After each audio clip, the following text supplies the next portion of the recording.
When we die, our soul departs from our body. And the soul goes on a journey. And that is when the soul descends into the grave to be reunited with our bodies. And when the soul is coming down, it witnesses the janazah, the funeral. And your body is laying there on the ground, wrapped up, getting ready to be buried. And you're descending and you're seeing this, and you're hearing it, you're experiencing it. And when the people then take your body and place it in the grave, your soul descends in there, into the grave, to be reunited with your body. And then your loved ones, your friends who were there at your janazah, they will start shoveling dirt, start picking up dirt with their hands and placing it in the grave, throwing it on top of you, and you will feel it fall on top of you. And they will do this until you are completely covered up. And you will be there in the grave, covered up, and you will have consciousness. You will be alive. Not physically, obviously, but your soul will experience this. They'll walk away. They'll leave. And you will hear their footsteps, as the Prophet, peace and blessings be upon him, said, that you will hear their footsteps as they walk away. And you will be there alone, in the grave, by yourself. Darkness, silence. What happens at that point? Two angels come to you, Munkar and Nakir, and they ask you three questions.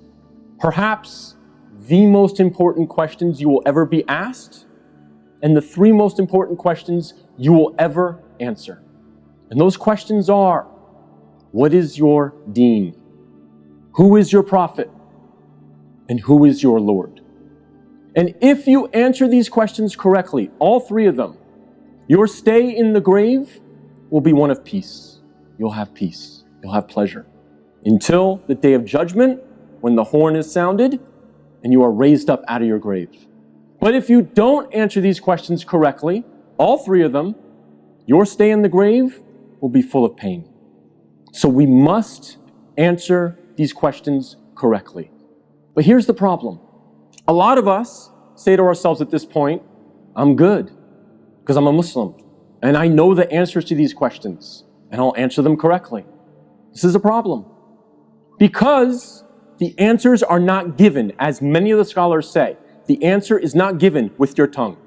The answer is not given with your brain. The answer is given with your heart. What is in your heart will come out at that moment. If you lived your life not really striving to be a Muslim, a true Muslim, trying to practice, then Islam really was not in your heart.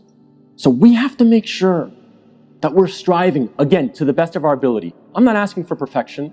I'm not asking for scholars. I'm not asking for you to be of the best character like the Prophet, peace be upon him, but we must strive for it. So that on that day, when these angels come to us and they ask us these questions, what is in our heart will naturally come forward. The answers, the correct answers, will come forth. After we pass the test of these three questions, what happened?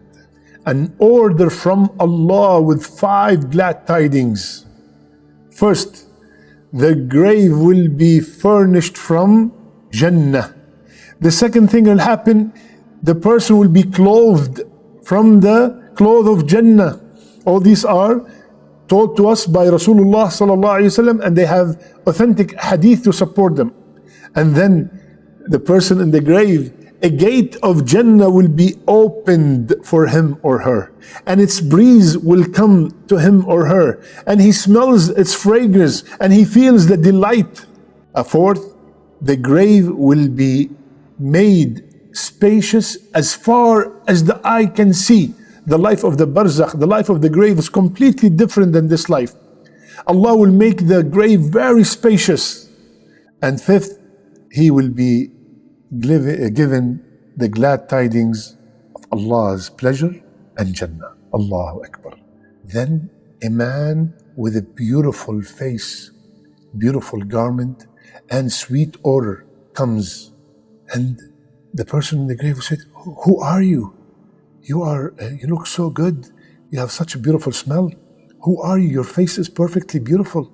Then the person will reply, "I am your good deeds." I am that salat that you prayed.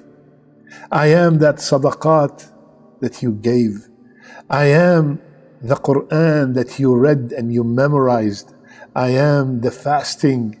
I am the struggle that you went through. I am the 2 rak'ah that you prayed in the middle of the night.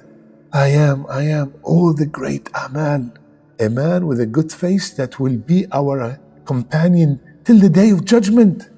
Allahu Akbar, Allahu Akbar. فَوَرَبِّكَ لَنَسْأَلَنَّهُمْ أَجْمَعِينَ عَمَّا كَانُوا يَعْمَلُونَ. Ya Allah, Ya Allah. Allah Azza wa Jal is swearing by Himself. فَوَرَبِّكَ. What is He saying?